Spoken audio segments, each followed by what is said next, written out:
One of the great qualities of The Chase is certainly all of the Dalek action within it.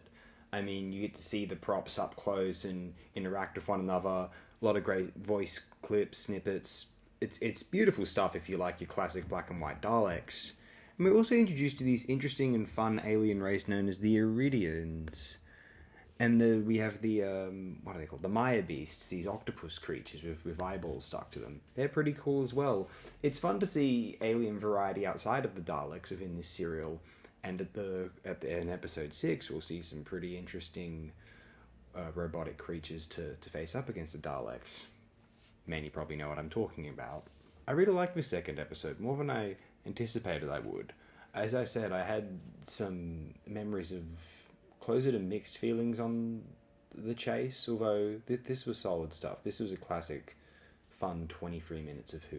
I'll say that much. I will say here, I think I'm more of a Vicky fan than a Susan fan. Well, not that I don't like Susan or Caroline Ford, it's just the writers made Susan a damsel far more than they seem to have made Vicky a damsel. Vicky seems more assertive, interesting and engaging a character than Susan, as it were. Now let's read out about the conception and writing of The Chase. There's much to say here, I think. Yes. Following the success of the Daleks in their introductory serial The Daleks 1963 to 1964 and its sequel The Dalek Invasion of Earth 1964, writer Terry Nation was quickly commissioned to write a third serial by new story editor Dennis Spooner, with whom he was old friends due to their history of comedy writing.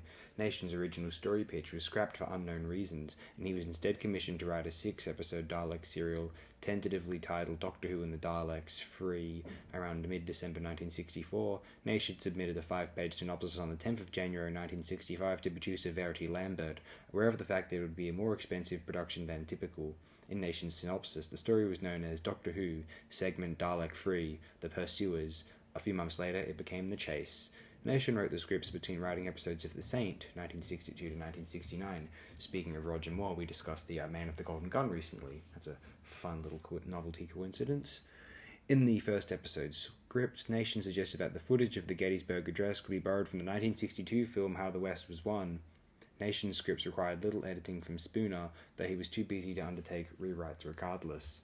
Original alternatives to the planet Aridius included ancient Egypt, wherein the first pyramid is built over the location of a destroyed Dalek, and the planet Stygian, where the variable light waves render all living matter invisible. Interesting. One of the few elements edited by Spooner included the time-space visualizer given by the Zerons to the Doctor at the end of the Space Museum, 1965. The machine was added to The Chase to maintain continuity between stories. Before this rewrite, the device was previously known as a time-curve visiscope and was invented by the Doctor. Good stuff. Spooner also changed the scene in which Ian and Vicky enter the tunnels in the first episode. In the original draft, they were dragged down by a colony of Maya beasts. An external model sequence of the haunted house in the fourth episode was cut from the script when the reasoning behind the sequence, taking place in a futuristic theme park attraction as opposed to inside the minds of its occupants, was changed. In a draft script, the city from the fifth episode is referred to as a real Frank Lloyd Wright edifice.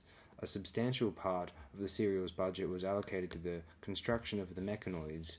With a total cost of £812, they were given a press launch on the 14th of April 1965, and their merchandising rights were offered to manufacturers. An early intention was for the first episode to feature the Beatles, dressed as old men, performing in the studio as part of the fictional 50th anniversary concert. The idea was rejected by the band's manager Brian Epstein, who thought it would be poor for the group's image. The production team inquired about obtaining material for the Beatles from Top of the Pops, but discovered that most episodes had been wiped after broadcasting. They were offered a November 1964 recording of I Feel Fine at Riverside Studio.